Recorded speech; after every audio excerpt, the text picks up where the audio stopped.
Hello everyone, আমি আজকে তোমাদের সাথে শেয়ার করতে চলেছি যে কিভাবে আমরা মাশরুম তৈরি করব। এটা শীতকালের মাশরুম।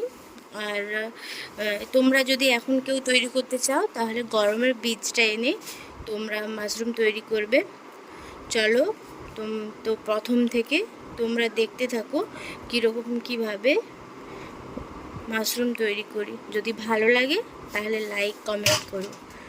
তো প্রথমেই মাশরুম বীজটাকে ভালো করে ভেঙে নিতে হবে, কিছু গটলা গটলা থেকে যায়, এটাকে ভালো করে ভেঙে নিতে হবে। যেভাবে আমরা ভেঙে নিয়েছি দেখে নাও, এরকমভাবে ভালো করে হাত দিয়ে ভেঙে নিতে হবে গুঁড়ো গুঁড়ো করে।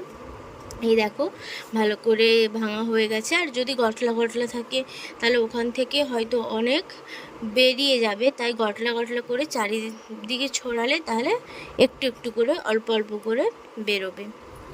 তো এই দেখো আমাদের সব গটলা গটলাগুলোকে সব ভাঙা হয়ে গেছে।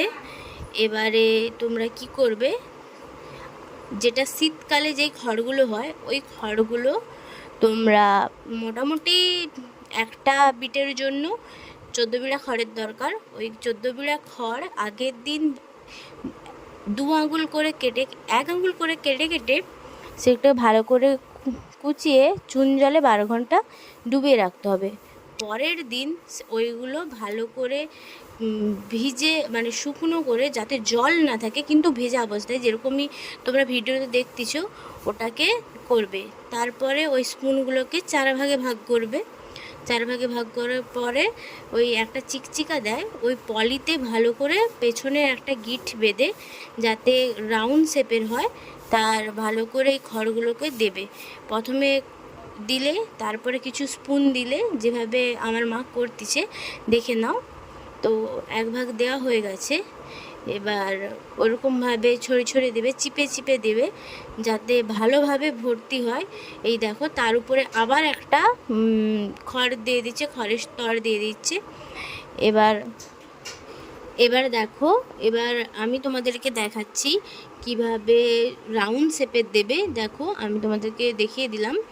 এইভাবে দুটো স্তর দেওয়ার পরে আবার স্তর করবে, এভাবে রাউন্ড করে দেবে চারিদিকে যাতে রাউন্ডভাবে হয়।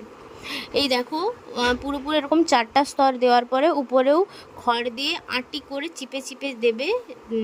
আঁটি করে গার্ডার দিয়ে বেঁধে দিয়েছি। তারপর একটা পেন দিয়ে শুকু শুকু ফুটো করবে, যেই বীজের সোজাসুজি কিছু ফুটো করবে, প্রচুরভাবে ফুটো তা নয়, কিছু ফুটো করবে যাতে আলো বাতাস পাস করে। এই